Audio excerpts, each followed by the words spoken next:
Okay, you guys, so tonight's homework is on main characters at the beginning of the novel and some key Jewish words that you maybe have never seen before. So I'm going to try and keep this fairly short, but I'm going to forewarn you, there will be quite a bit of writing involved tonight with a little activity at the end. So anytime you see the pencil, that's when I want you to write down things, and I apologize if I have the sniffles or anything throughout this video. I think I might be getting sick. So let's just go ahead and get started, and we'll see how we do.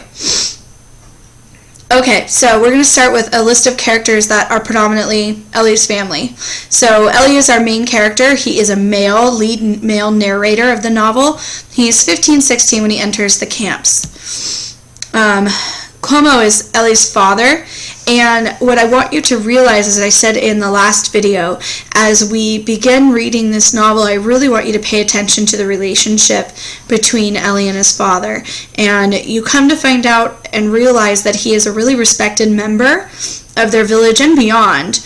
It seems within the country, he actually is pretty well known, and is respected also by Ellie, but he seems to be more concerned about the welfare of the town and what everyone else is going through, and not necessarily very present in his home life with his own family.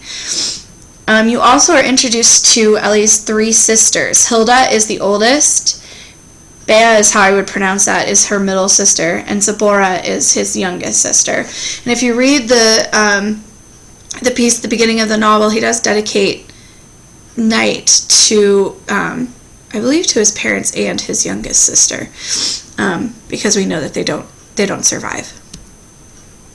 Alright, as far as characters in the beginning of the book, there's obviously a lot longer list of characters as we get into his experience at the camps and at the work camps, not just Auschwitz, the concentration camp, but then later when he's transferred to the work camps, he's introduced to a couple more characters that are not included on this list. So this is really just coming from the beginning of the book here. So we're introduced at the beginning to Moshe the beetle, and he becomes like the mentor or teacher for Ellie as he starts learning about the Kabbalah, and which is really, we're going to talk about what that word is in a minute, but starts teaching Ellie about the Jewish mysticism and really kind of these like secret works that only a few start learning and mastering, those that are like really heavily into their religion.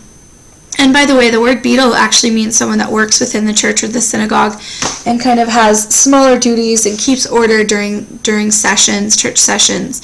And so we're introduced to him, and he actually has quite a bit at the beginning of the novel. He's a pretty influential character for Ellie. We also are introduced to Madame Schachter, and she's the older woman that really has a mental breakdown on the train on the way to Auschwitz, and has the visions. She predicts, fire going everywhere, and really freaks everybody out on the train.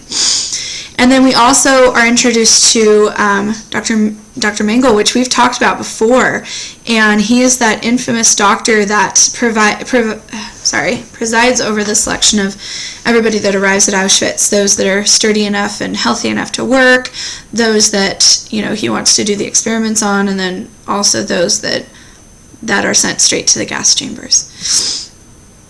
Okay, so now we're kind of moving on to vocabulary that is very heavy at the beginning of the book and can be considered somewhat daunting, but I think you should start becoming those types of readers that if you see a term you don't know, write it down and look it up, or at the time look it up. I guess it depends on how you're reading. If you're reading an electronic novel, a lot of the programs nowadays you can just select the word and it will automatically give you a definition of what that word means. And so that's a good thing to start doing as a good reader. And if you don't have access right away with just a click of a button, then you can obviously write it down and look it up later. But here are some words that, for the most of you, you probably have never seen before. So we need to start referencing synagogue is the place of Jewish worship. So instead of saying a church, we would say synagogue. They mention in the beginning of the book the exile of Providence, which is just a reference to when the Jews were kicked out of Babylon, and that was one reference to their captivity or slavery within the Babylonian Empire. You also will see the word rabbi, which is like a teacher of Jewish law and practice. And then, like I was just explaining earlier with Moshe, the Kabbalah is also spelled with a K, but it is this study of kind of obscure, not so clear mystical traditions of Jewish faith, and it's really considered a part of the occult, or like secret teachings that only a few master or want to master. And I think that this is a way for us to start to understand how important faith is to Eli, because this is something that even his father is a little bit concerned and apprehensive about at the beginning of the novel. Like, why do you want to study this kind of a thing? I'm not sure if you need to do that. The dad it doesn't seem like the dad's really that into him studying it, but he is really into it. He wants to be a part of it. So when you see the word Torah, that's the entire body of Jewish religious law and teaching. So it's mostly contained in the Old Testament and also in the Talmud. And so that's kind of like the spoken or oral Torah that contains Jewish law. So, instead of Bible, you would say Torah. So hopefully you can make some connections that way if we start looking at things that way. The Zohar is the written work of the Kabbalistic teaching, so what Moshe and Eli are starting to learn together. Zionism is the term, and I'm sorry, I'm kind of going fast through this, and I'm hoping you're effectively using your pause button as we go here. And again, I want you to know what these terms mean, but you're taking notes, for crying out loud, so you don't have to write every single word for word piece that's on here. So Zionism is the idea of creating a Jewish state in Israel and returning the Jews to their place of origin, or where their religion started. Zion is the name of the location of the very first temple for the Jewish faith.